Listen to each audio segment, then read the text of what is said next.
In the shadows of Chicago's booming streets in the late 19th century, power was not only won at the ballot box, it was traded, promised, and enforced in ways that shaped the city's destiny.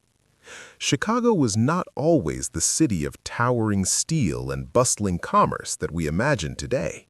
In the mid-1800s, it was a place of immigrants, factories, and crowded neighborhoods. People came from Ireland, Germany, Poland, Italy, and many other countries. They came with hope, but they also faced poverty, discrimination, and hardship. In this environment, political machines found fertile ground.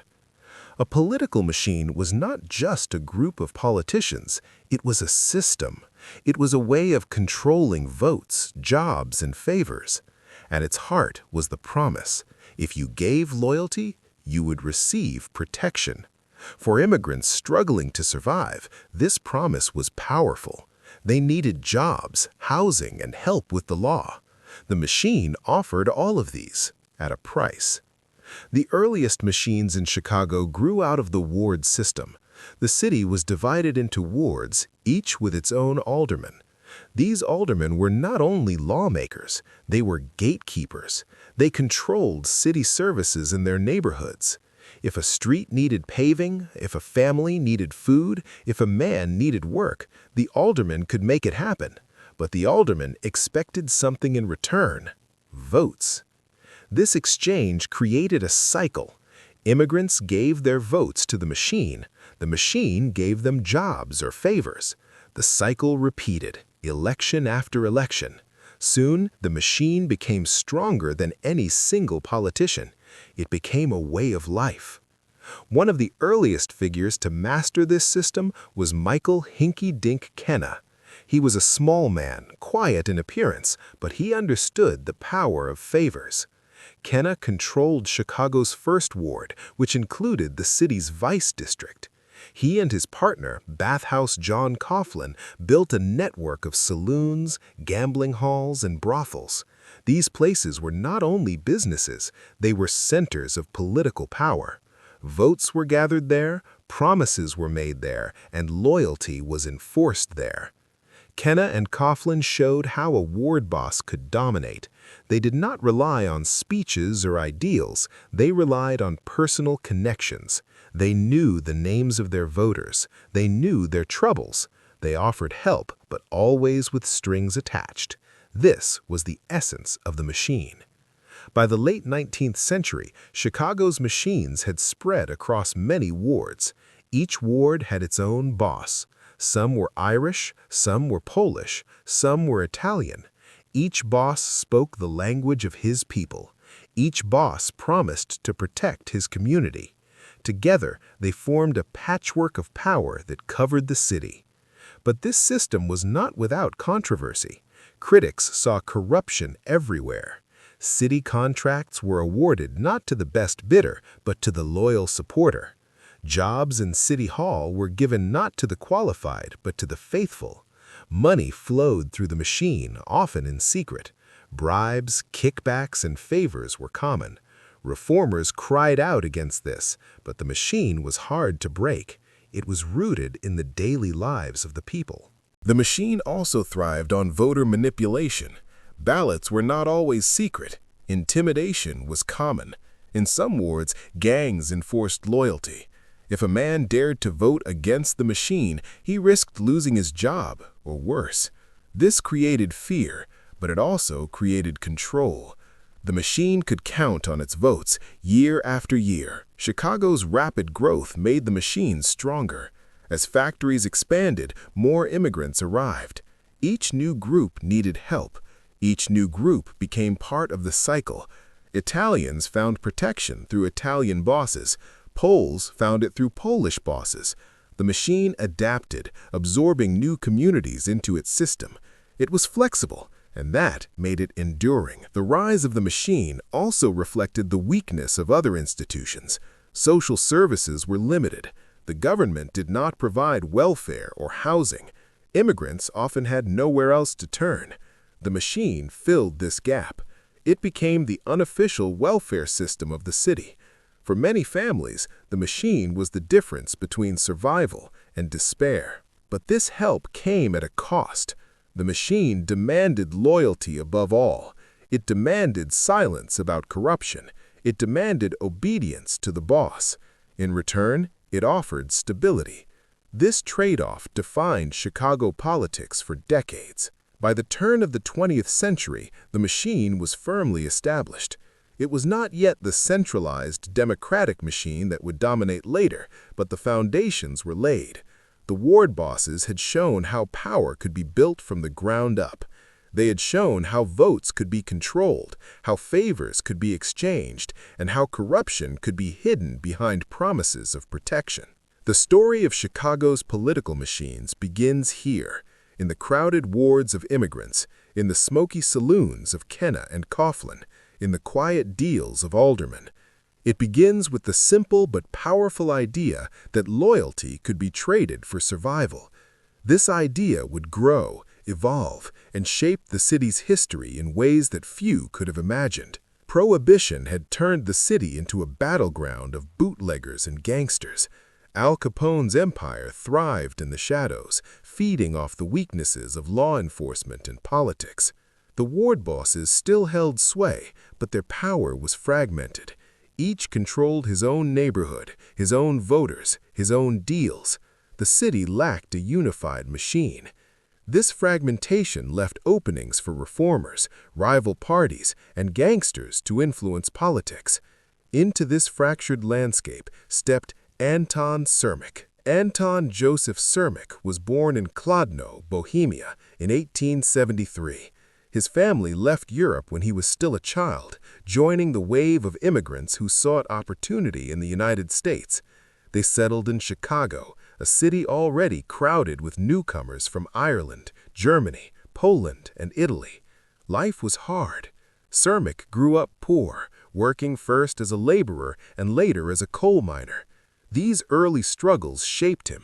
He understood what it meant to fight for survival in a city that often ignored the needs of immigrants. Cermak's immigrant background gave him a unique perspective. He knew that many families in Chicago's working-class neighborhoods felt excluded from politics. They lacked connections, they lacked influence, and they often lacked a voice. Cermak believed that politics could be a tool to lift these communities. He saw that if immigrants were organized, they could become a powerful force. Unlike many ward bosses of his time, Cermak did not rely only on intimidation or favors. He was methodical. He believed in building systems. He believed in creating networks that could last.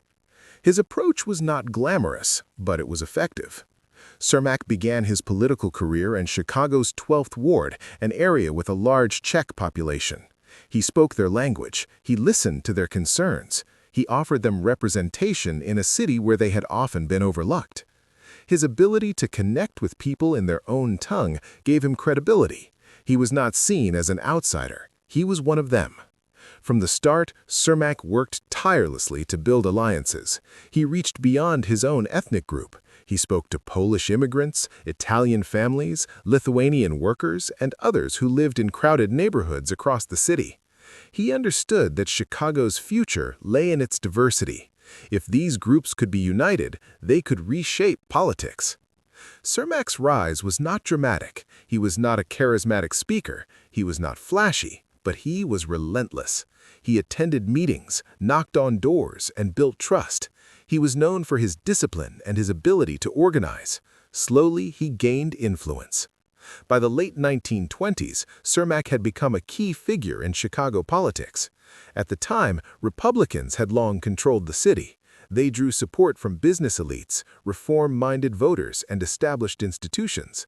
But Republicans often ignored the growing immigrant population. This gave Cermak an opening. He realized that the Democratic Party could dominate if it unified these communities. He began to knit together a coalition that stretched across wards. He reached out to Poles, Italians, Lithuanians, and African Americans. He promised them representation, jobs, and services. He told them that the Democratic Party would be their party.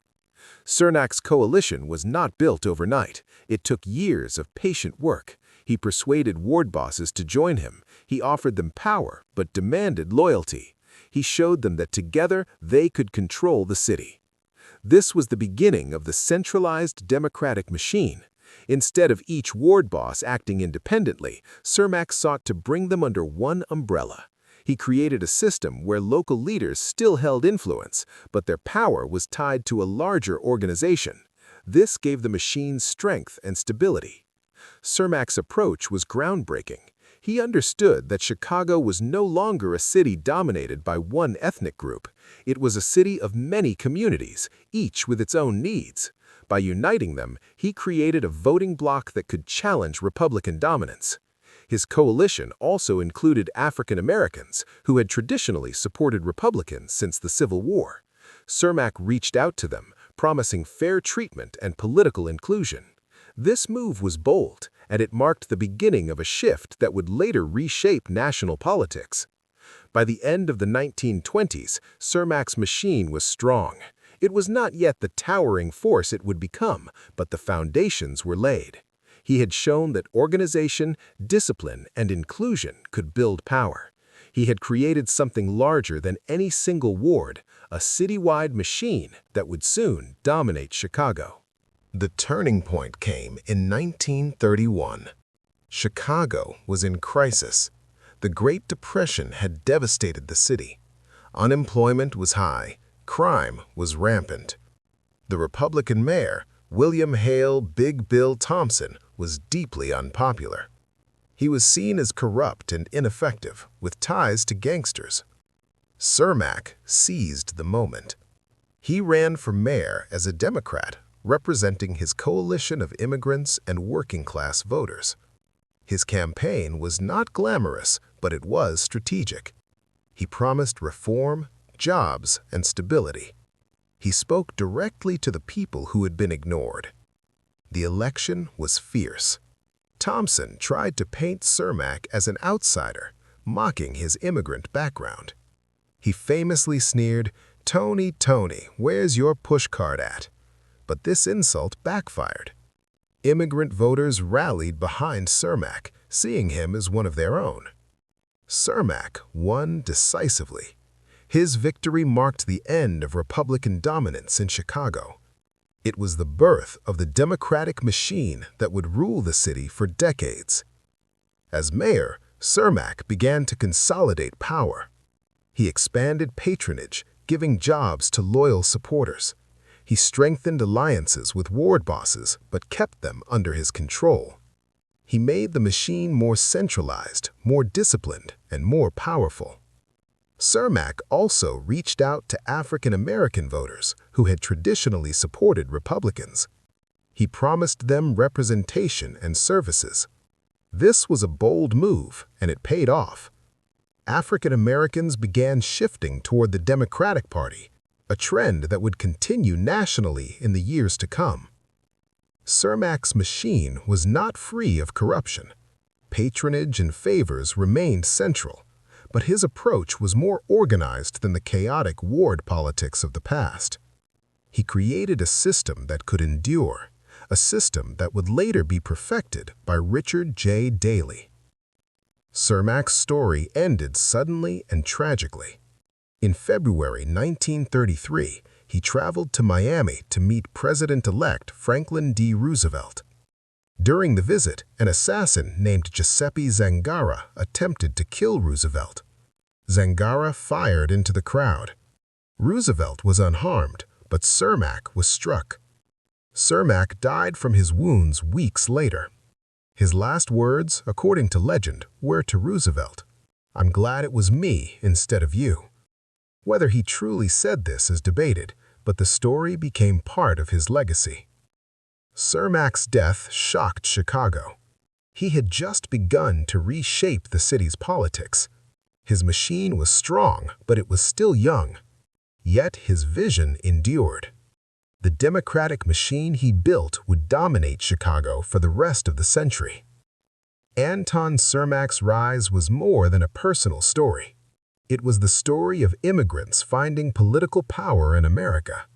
It was the story of a city shifting from fragmented ward politics to a centralized machine. It was the story of how loyalty, organization, and inclusion could reshape politics. Cermak showed the machine could be more than corruption. It could be a system of representation, flawed but powerful. He gave immigrants a voice.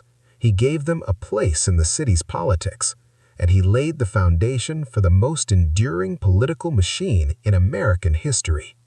Anton Cermak's death in 1933 left the democratic machine without its architect, yet the system he built endured. Through the 1930s and 1940s, ward bosses continued to trade favors for votes, and the Democratic Party grew stronger.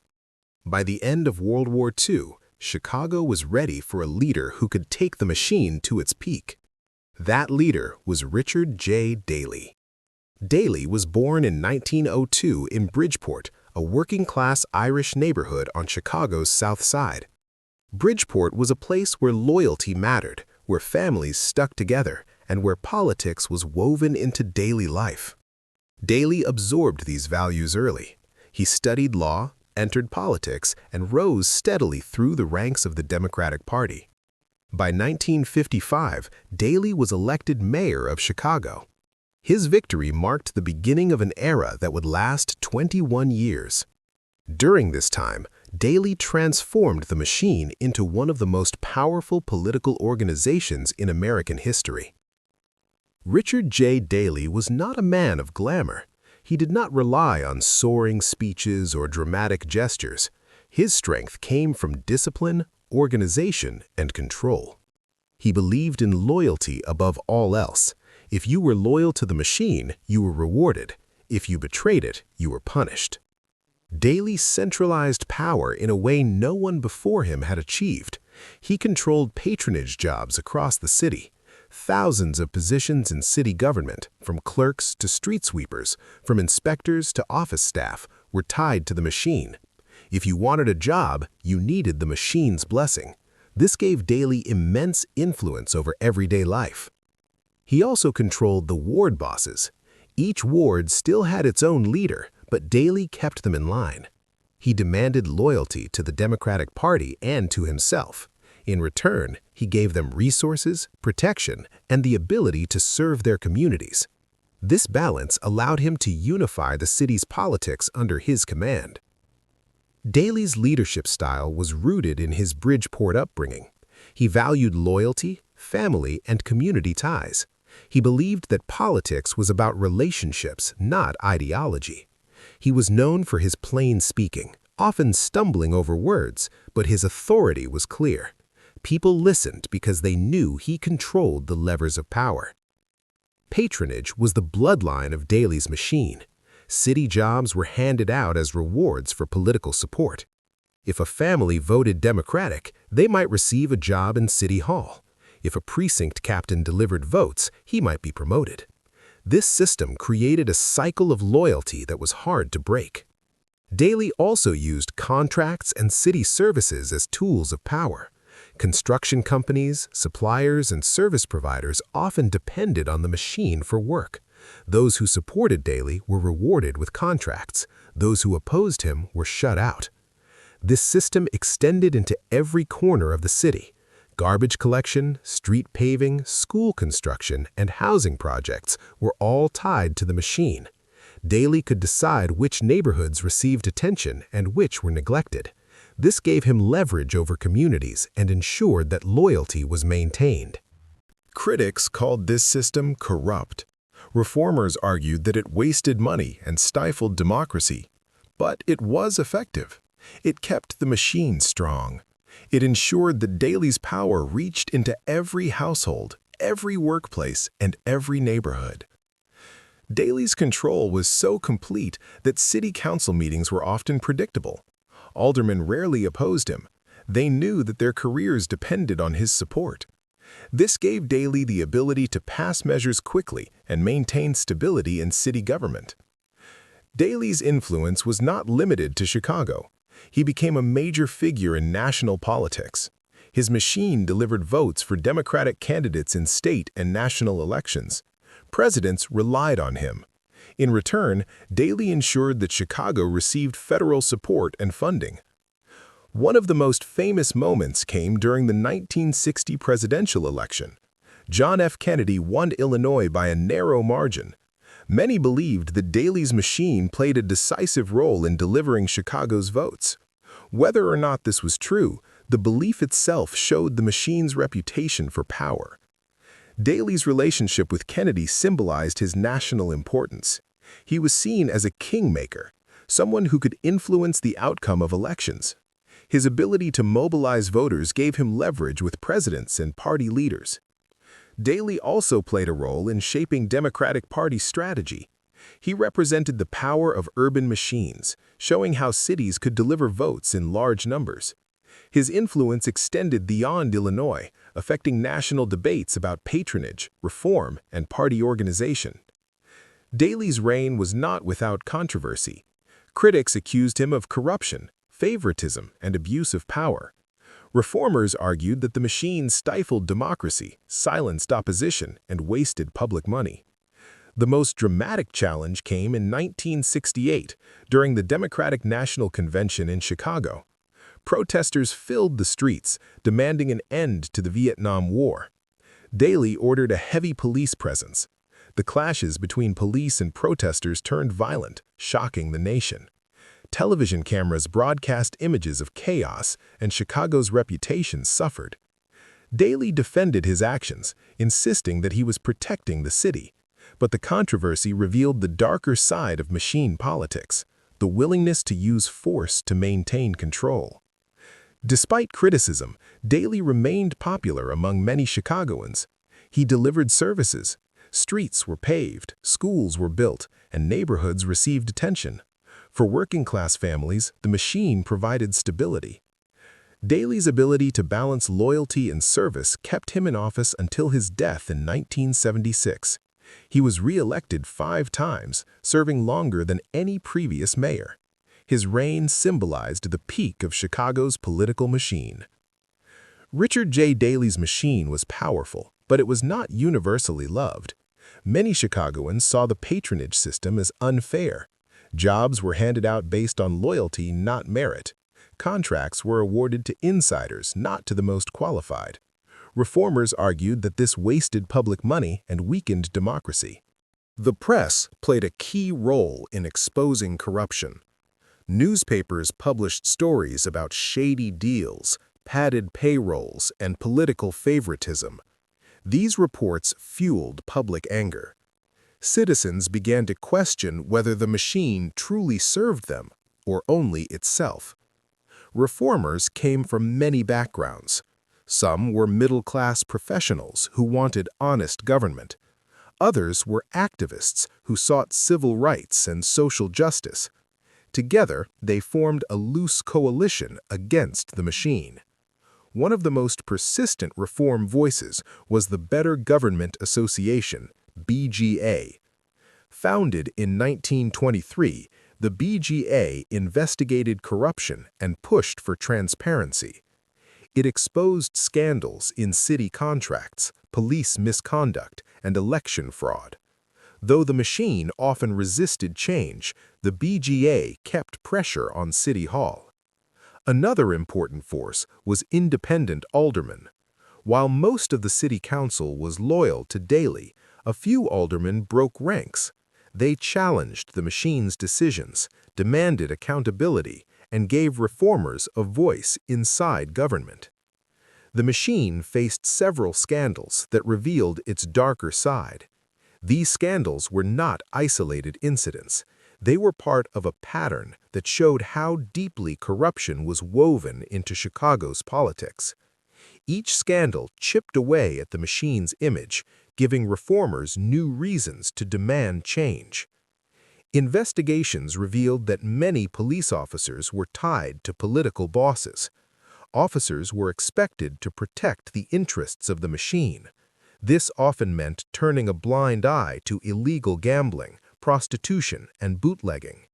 In some wards, police were ordered not to interfere with vice operations that paid money to the machine. Gambling halls and saloons operated openly, knowing they had protection. Officers who resisted these orders risked losing their jobs or being transferred. The connection between police and politics was so strong that reformers argued Chicago's law enforcement was not serving the public, it was serving the machine. This eroded trust in the police and fueled anger among citizens who wanted honest government. The machine's power depended on votes, and it often manipulated elections to maintain control. Reports surfaced of ghost voting, where ballots were cast in the names of dead or absent citizens. Precinct captains sometimes filled out ballots themselves, ensuring the machine's candidates won. Intimidation was also common. In some neighborhoods, voters were pressured to support machine candidates. Those who resisted risked losing jobs or services. Ballot boxes were sometimes tampered with, and vote counts were manipulated. These practices made elections less about democracy and more about loyalty. Reformers exposed these tactics, arguing that Chicago citizens were being denied fair representation. The scandals gave weight to calls for secret ballots and stricter oversight of elections. City contracts were another source of corruption. Companies that won contracts to build roads, supply materials, or provide services were often required to give money back to the machine. These kickbacks enriched insiders while draining public funds. For example, construction firms that paved streets or built schools often had to pay a percentage of their earnings to political bosses. This money was funneled into campaign funds or personal accounts. The practice inflated costs and reduced the quality of public projects. Citizens saw the effects in poorly built roads, overpriced services, and wasted tax dollars. Reformers argued that honest contractors were being excluded and the city was paying more for less. The scandals highlighted how the machine used public money to maintain private power. Each scandal chipped away at the machine's image. Police corruption showed that law enforcement was compromised. Election fraud revealed that democracy was manipulated. Contract kickbacks exposed how public money was stolen. Reformers used these stories to argue that Chicago deserved better. Newspapers published investigations, activists demanded change, and independent politicians challenged the machine's dominance. Though the machine often survived these scandals, its reputation suffered. The scandals also revealed the machine's vulnerability. Its strength depended on secrecy and loyalty. When corruption was exposed, citizens began to question whether the system truly served them. This tension set the stage for reform movements and battles that would continue for decades. The 1960s brought new challenges. African Americans in Chicago demanded equal rights, fair housing, and better schools. Daley's machine had courted black voters since Anton Cermak's time, but many felt promises were not kept. Civil rights leaders criticized the machine for maintaining segregation and ignoring poverty in black neighborhoods. Protests grew. The machine responded with a mix of concessions and resistance. Some African American leaders were given positions in city government, but systemic problems remained. This tension revealed the limits of the machine's promise of inclusion. It could deliver jobs and favors, but it struggled to address deeper social issues. The most dramatic confrontation came in 1968. Chicago hosted the Democratic National Convention. Thousands of protesters arrived, demanding an end to the Vietnam War. Daley ordered a massive police presence. The clashes between police and protesters turned violent. Television cameras captured scenes of officers beating demonstrators. The images shocked the nation. Many blamed Daley for the chaos, accusing him of using force to silence dissent. The convention tarnished Chicago's reputation. It showed the world the harsh side of machine politics. Control maintained not only through patronage, but through power and intimidation. Despite the machine's strength, reformers began to win small victories. Investigations led to changes in shitty contracts. Pressure from activists forced improvements in housing and schools. Independent aldermen gained influence, challenging Daley's dominance in the council. These victories were limited, but they showed that the machine was not invincible. They gave hope to those who believed in honest government. Daley's sudden death in December 1976 stunned Chicago. He had ruled for 21 years, longer than any other mayor in the city's history. His grip on the machine was absolute. Aldermen, ward bosses, and city workers all looked to him for direction. Without Daley, the machine seemed vulnerable. The city council scrambled to choose a successor.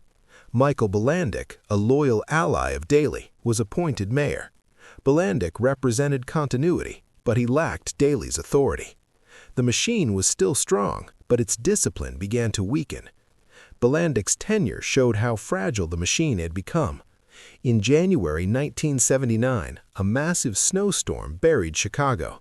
Streets were clogged, public transit failed, and the city struggled to respond. Citizens were furious. The machine had always promised efficiency and services in exchange for loyalty, but during the snowstorm, that promise collapsed. Bilandic's administration was blamed for the chaos. Reform candidate Jane Byrne seized the moment. She ran against Bilandic in the Democratic primary, portraying herself as an outsider who would challenge the machine. Byrne won, shocking the city. For the first time in decades, a reformer had defeated the machine in its own primary. The snowstorm became a symbol of the machine's decline. Jane Byrne entered office in 1979 as Chicago's first female mayor. Her victory was hailed as a triumph for reformers. She promised to break the machine's grip, to bring transparency and fairness to city government. But Byrne soon faced the reality of Chicago politics. The machine was deeply entrenched. Ward bosses still controlled votes. Patronage still shaped City Hall. Byrne tried to balance reform with survival, but her alliances shifted. At times, she worked with machine leaders. At other times, she opposed them. Her mixed approach frustrated reformers and weakened her support. By 1983, Byrne lost re-election. The machine had survived her challenge, though it was no longer invincible. The 1983 election brought another turning point. Harold Washington, an African-American congressman, ran for mayor. His campaign energized black voters, reformers, and progressives. He promised to challenge the machine and give voice to communities long ignored.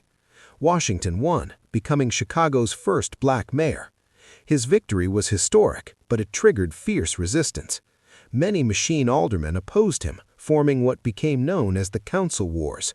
They blocked his initiatives, fought his appointments, and tried to weaken his power. Washington responded with determination. He built coalitions, mobilized grassroots support, and used his office to push for reform. His leadership showed that the machine could be challenged, but it also revealed how deeply it resisted change. Washington's sudden death in 1987 cut his reform movement short. Yet his legacy endured. He proved that the machine was not invincible and that new voices could rise in Chicago politics. After Washington, the machine adapted. It was weaker, but it did not disappear. Patronage continued, though under greater scrutiny. Ward bosses still held influence, though less absolute. The machine survived by evolving. It learned to share power with reformers, to adjust to new demographics, and to maintain loyalty through smaller favors. It was no longer the towering force of Daley's era, but it remained a presence in Chicago politics.